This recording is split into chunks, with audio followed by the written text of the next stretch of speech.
Salut tout le monde, Daniel Richard ici au camp de perfectionnement du Canadien de Montréal. Je suis en compagnie de Nicolas Landry. Ça fait 2 jours qu'on est ici. Il y a beaucoup de choses à observer. Si je te demandais, toi, Nick, de ton côté, qu'est-ce que tu as peut-être pu observer depuis que tu es ici? Bien, moi, ce qui me frappe depuis qu'on est ici, c'est tous les absents qui ne sont pas là, en fait. Si on regarde la liste des invités à ce camp de perfectionnement, il y a 15 choix du Canadien dans les 2 derniers encans, mais très peu de gars qu'on pourrait considérer comme des espoirs de premier plan, si on peut dire. Il y a aussi 14 joueurs non repêchés qui ont été invités. C'est énorme. L'année passée, il y en avait juste 7. Qu'est-ce que ça veut dire? Est-ce que ça veut dire que le bassin d'espoir du Canadien est à sec? Bien, pas du tout. Ça veut juste dire que les gros gars qui étaient ici dans les années précédentes, bien, ils sont passés à la prochaine étape de leur développement. Si on regarde les Knudson, des gars comme Ryan Backer, Mailloux, c'est 3 défenseurs qui vont cogner aux portes de la Ligue nationale l'année prochaine.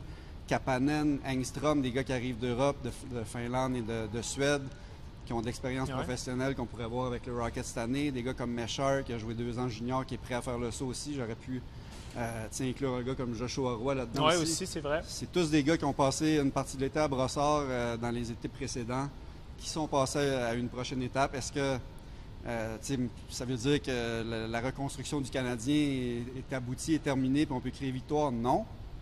Ces gars-là vont quand même devoir performer au niveau de la Ligue nationale. Au niveau de la Ligue nationale, dans les prochaines étapes de leur carrière. Mais c'est une bonne nouvelle de ne plus les voir ici aujourd'hui. Peut-être que les fans qui étaient présents ici à Brossard aujourd'hui et hier vont être un peu déçus. Ça manque d'action, ça manque de star power un peu.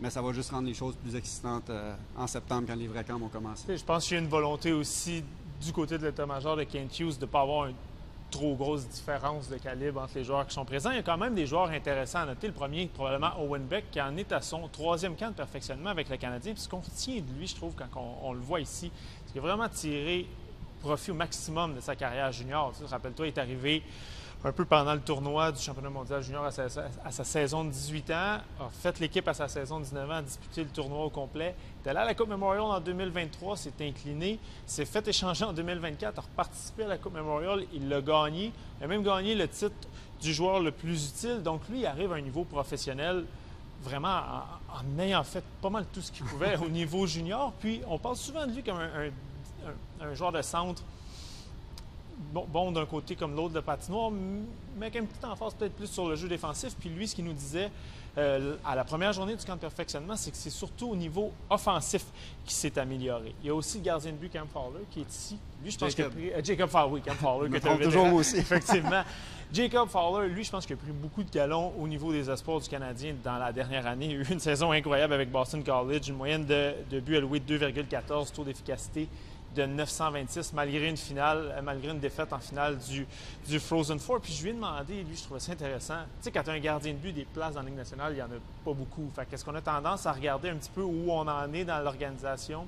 Samuel Montembeault, qui a 27 ans, qui est d'une primo, qui va avoir 25 ans, qui a 24 ans, mais qui va amorcer la prochaine saison à 25 ans. Il y a des gars comme Quentin Miller, il y a Jakub Dobeš qui était le gardien numéro 1 du Rocket. Je m'attendais à ce qu'ils me disent non, je ne regarde pas ça, je fais un peu ce qu'on entend habituellement.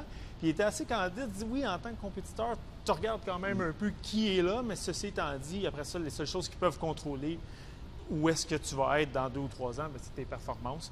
Et puis, je trouve qu'il a quand même été candide là-dessus.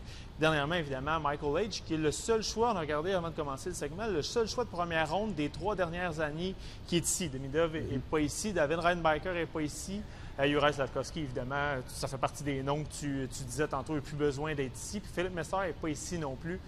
Évidemment, lui, c'est la question que tout le monde lui posait, c'est comment il a vécu la dernière semaine. On commence à connaître beaucoup l'histoire de son père aussi, qui est décédé tragiquement l'année dernière, un grand fan des Canadiens. Fait que tu vois qu'il essaie le plus possible de profiter des moments qu'il vit présentement. Puis je lui ai demandé un petit peu aussi, est-ce que c'est la même nervosité qu'un gros match? Parce que c'est quand même la première fois qu'il y a le chandail du Canadien, il veut impressionner l'organisation. C'est pas la même nervosité que des matchs de série, mais oui, il veut quand même bien faire. Il veut surtout apprendre le plus possible pour amener ça avec lui au cours de l'été. De mon côté, je disais qu'il n'y avait pas beaucoup de gros noms, mais ça ne veut pas dire qu'il n'y a pas de bonnes histoires à raconter. Ouais. Aujourd'hui, je me suis intéressé à un gars qui s'appelle Philippe Eriksson, choix de 6e ronde en 2023, donc pas au repêchage qui vient de passer, l'autre avant. C'est un gars qui a glissé beaucoup parce qu'il a été blessé au poignet dans sa saison de repêchage. Il a manqué 5 mois d'action. Il m'a même avoué qu'il ne s'attendait pas à être repêché. Là. Ça a été une surprise totale pour lui d'entendre son nom, même en 6e ronde l'année passée. Puis pourquoi je me suis intéressé à lui, c'est qu'il vient d'avoir une saison du tonnerre en Allsvenskan, qui est la 2e division en Suède. Il a roulé un rythme de... En fait, il a commencé l'année en première division. Il a été prêté là pour avoir plus de temps de glace, des responsabilités accrues. Puis il a répondu à l'appel de grande façon. Là, 24 points en 21 matchs, je pense, si ma mémoire est bonne. Une des meilleures moyennes de points par match dans la Ligue. Pour un gars de son âge, c'était assez impressionnant. Il est retourné jouer les séries en première division. Bref, il a connu une grosse saison. Il s'est fait remarquer. Si c'était à refaire aujourd'hui, je ne suis pas sûr qu'il sortirait en 6e ronde. Fait que c'est un gars que je trouve qui va être intéressant de suivre dans les prochaines années. L'année prochaine, il devrait jouer à temps plein en SHL, qui est la première saison en Suède. Fait que ça va être à lire sur rds.ca. Allez lire ça bientôt. Mon texte va être publié dans les prochaines heures. Parfait. Merci beaucoup, Nick. Beaucoup d'histoires intéressantes à surveiller aussi d'ici la fin du camp.